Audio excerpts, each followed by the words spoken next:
happy Saturday afternoon. I am on my way to first go return something that I bought yesterday, but I'm gonna go meet my friends at Sajik Station for a baseball game, so that should be fun. We're at a baseball game! Look at us! We got sick tickets. Here's Bintou. Hey Bintou. Here's Shireen. Hey Shireen. Wow, I got the freaking ending. Whatever.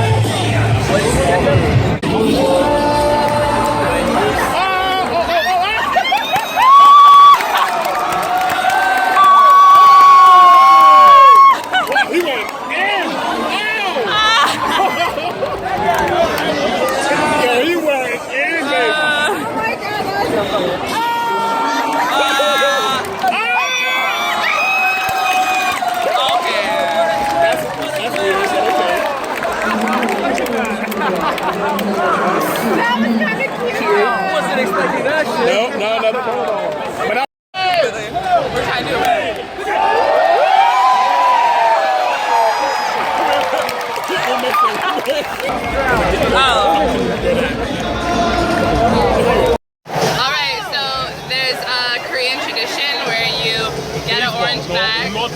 Wait, a lotte baseball tradition where you get an orange like plastic bag and you put air in it and you put it on your head. So everyone has things on their heads.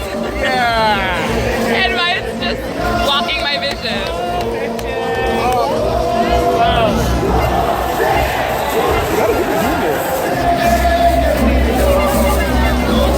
Just a day in the life of weight goops at a baseball game. Just following the crowd. Being follow boxes. Yo, you're really into this right now. Oh, yeah. Oh, God. I'm back home in my apartment. I'm thinking about doing like a Korean, this is so weird for me, I don't know why, but a Korean skincare routine or like skincare favorites video. Let me know. So this is the Etude, it got crumpled in my backpack, but this is the Etude House bag. And I just got this. You can see, it's really pretty. I think it's very pretty. So it's called Age Defense Wrinkle Eye Cream. I'll let you know how it is. Also, I want to show you the Skin Food toner that I got. One second. Alright, so this is the Skin Food tomato toner. It says whitening toner, 10% tomato extract. Now, warning, I know Korea is very infamous for bleaching their skin and whitening products. So a lot of their products are geared towards brightening and lightening your face. However, I just want to make it clear that there's a difference between like a bleaching cream or bleaching products and whitening products. Whitening products are geared more towards brightening your skin tone and evening it out and reducing hyperpigmentation, which are a fancy word for like acne scars or any scarring that you have on your face. So it works to even out uneven skin tones. And I have a bit of hyperpigmentation like right here on my chin, and I have like one here on my nose, a little bit on my cheeks, already seen little results within like a week and a half. And I also, before I do this toner, I use this Soothing and Moisture 92% aloe vera soothing gel. I guess I kind of use it as like a pre-toner, so I'll just put it on a cotton pad and I will, after I wash my face, I will go over my face with it. And I notice like sometimes I have residue of like dirt or like I guess like makeup, whatever, so it does do a good job of cleansing after you cleansed. It really moisturizes and soothes my face, and if I have any redness like or inflamed like pimples, will instantly reduce the redness and just make it, it'll soothe it and just make it feel like, it just feels good. It feels really good on my face. So yeah, I'm not going to show you the rest of my products. I think now that I'm talking about this, I made up my mind. I'm gonna be a beauty guru and I'm gonna make a skin routine video or like a beauty related Korean skincare or Korean beauty related video. I don't know. Anyways, I'm gonna go be productive and feel like I've been rambling for a long time, so peace and love.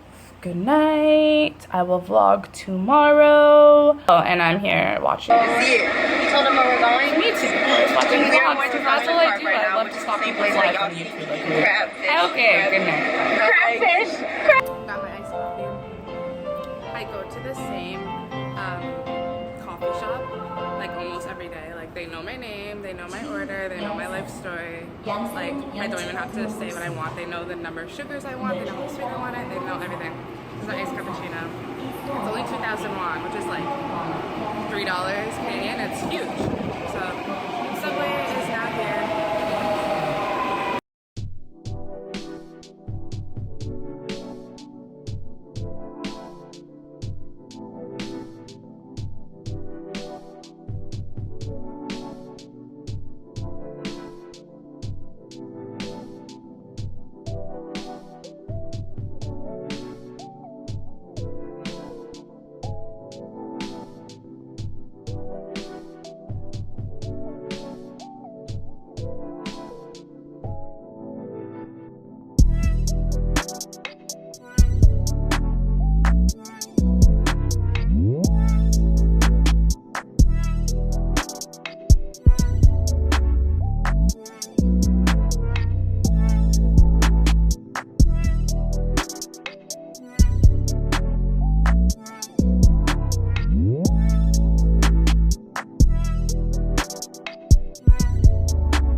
Lighting here really sucks, but so these wax museum, or the wax figures, they're representative of late 16th century, after the Japanese invasion during the medieval times.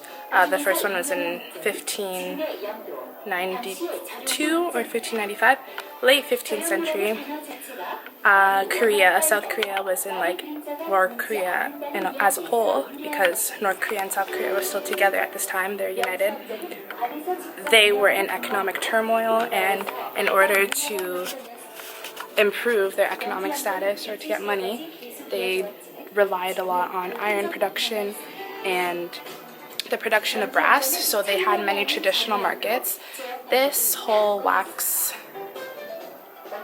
part of the museum shows Dongnejang, which means Dongney Traditional Market, and they prepared things such as tobacco pipes, bamboo products, edible greens, hemp clothing, all these things that they collected and they sold to the townspeople in Busan.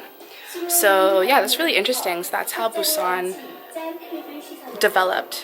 So it was a large contributor of their economic development as well as their social development, because it showed like autonomy and it showed a little bit of independence, and that they were able to prevail even though they were invaded by Japan. So yeah, I found that really interesting, and I came in here and I'm like, Bintou, Sharif, where are you guys? Like, have you seen a night at the museum?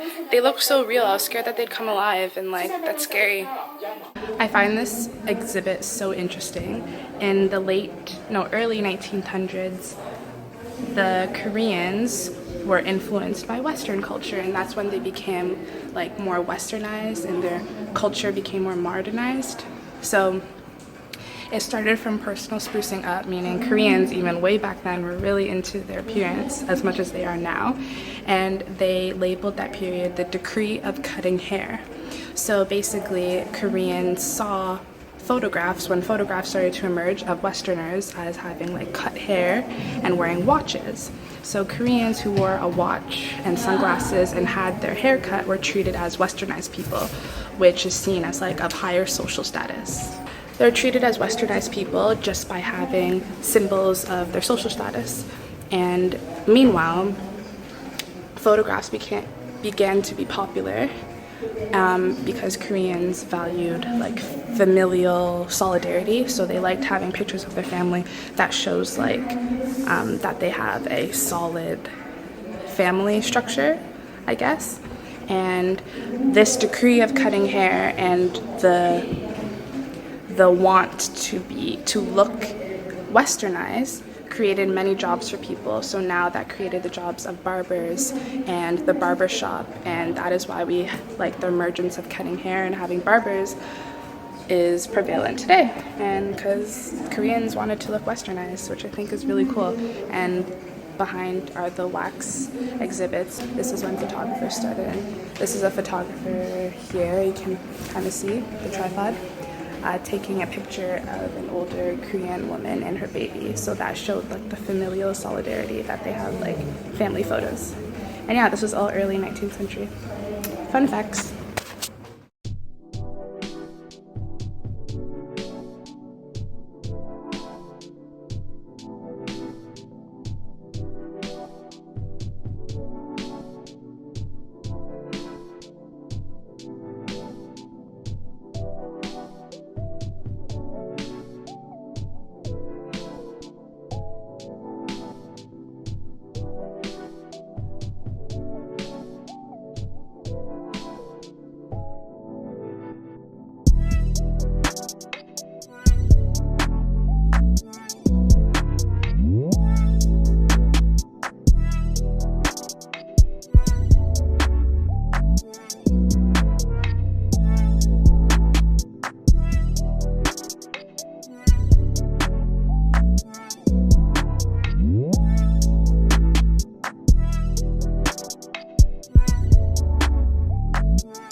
Guys, this place is absolutely beautiful.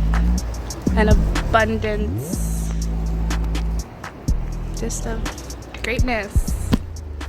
And you can see the hills in the background. Maybe not from this angle, but oh my god, it's beautiful. Come along for the ride. We're at the UN Memorial Cemetery.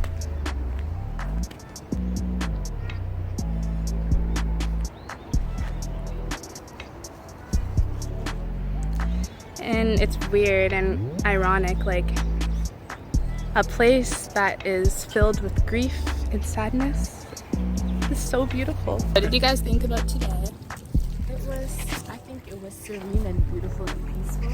Serene's a good word. I enjoyed it. Yeah. It a lot. We're still at the cemetery. There's a lot more to explore. It's really big, but it closes at 6. Yeah. But I think the cemetery puts like things in perspective. Yeah. We're just talking about how, you know, in order nowadays, in order to gain peace, there actually has to be violence. Yeah. Unfortunately.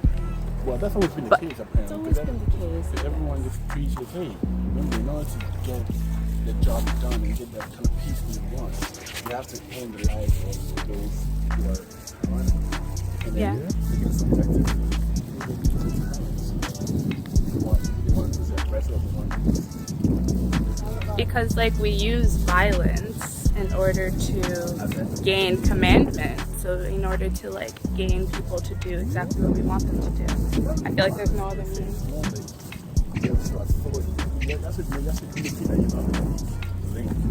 So it's just power. Well, power, okay, yeah. I feel like power is legitimate, whereas violence is illegitimate, because violence uses, well, they go hand in hand, yeah. But like if you have power, you should be able to use like persuasion or other non-violent means in order to get people to do what you want. Benevolent. Yeah, pretty much. Yeah. So pretty much if you have power, it's very like make some perspective then. Yeah. People can view power differently. Like, Yeah. somebody can view power as a level of this is my chance to like put my foot down. Yeah. So beautiful. But yeah, it was a great. In conclusion. Yeah, in conclusion, before we get into random talks about Warsaw. power, Yeah. In conclusion, we're very fortunate to have never experienced violence or war. I don't think in this degree. in this degree. Yeah. Like We've read about it. yeah. Yeah. Sharif and Bintou. Alright, I think I'm probably gonna end the vlog here. Actually, no. I'm gonna go to the beach after this, so I'm not gonna end the vlog.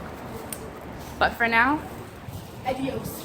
adios from the UN Memorial Cemetery. Hello. It's about 7 p.m. Sharif and Bintou left me. My fro is never even. This side's bigger than the other. Anyways, it's about 7 p.m. I decided to go to Gwangan Beach. I went to pizza school to get some pizza. Check back in when I get to the beach and I get to eat my pizza, which I'm really excited about.